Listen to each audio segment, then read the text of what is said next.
Joe Biden is trying to capitalize on the UK election.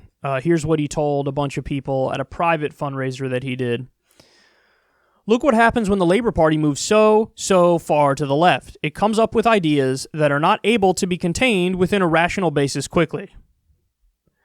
I don't even really know exactly what that last sentence means. It's put together in a very clunky way.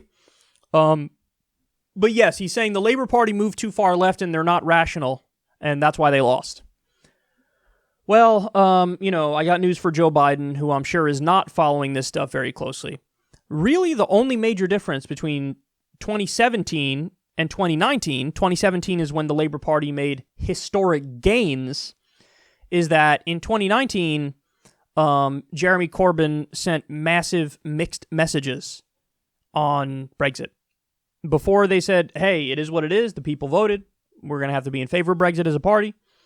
And in 2019, they said, let's have another referendum. He was trying to marry together people who want to leave and remain, and it didn't work, and it imploded. That, plus a very hostile media, I think, did in Jeremy Corbyn and the Labour Party. But notice, and guys, you're going to see this time and time again, they will dismiss all the evidence that doesn't prove their case, and they'll embrace the stuff that they think does prove their case. So, did any of these people say in 2016 when Hillary lost to Trump, oh my God, centrism is obviously not the way, it just lost? Did they say it when Nancy Pelosi and Barack Obama lost 1,000 seats in the midterm elections? No, they didn't say anything. They didn't say anything. If anything, their takeaway is, we weren't right-wing and corporate enough. Hillary wasn't right-wing and corporate enough. But they just keep their mouth shut. They won't say anything. But when it comes to the left suffering any defeat, doesn't matter what the reason is, they say, it's because they're too far left and they're not rational. He's now at the Hillary phase of the election, which is like wagging his finger and warning. And it's like, well, you better pick me because I'm probably the most electable, I think. That's not an argument that anybody's ever going to win because it's lazy. You're not saying, hey, the reason to vote for me is here's my policy position on healthcare. Here's my policy position on taxes. Here's my policy position on foreign policy. No. He's saying, look out. This is what happens when you move so far left. There are ideas that, this isn't rational anymore. Give us an actual reason to vote for you, but he can't do it because there is no actual reason to vote for him.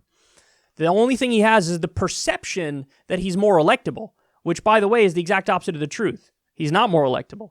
I think he's one of the least electable on stage because he could barely string together a coherent sentence and he has no ideology. So he's an empty corporate vessel. And I think Trump could beat up on him like there's no tomorrow.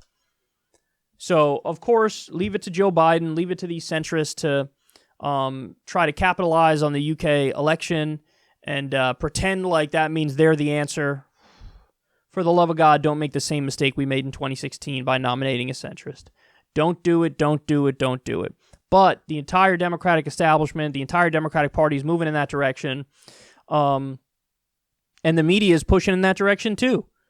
And that's a shame because this concern trolling shows how hollow he really is and how he has no real message. So now all he's got is finger wagging and saying, you better do me or else. Inspiring, Joe. Very inspiring.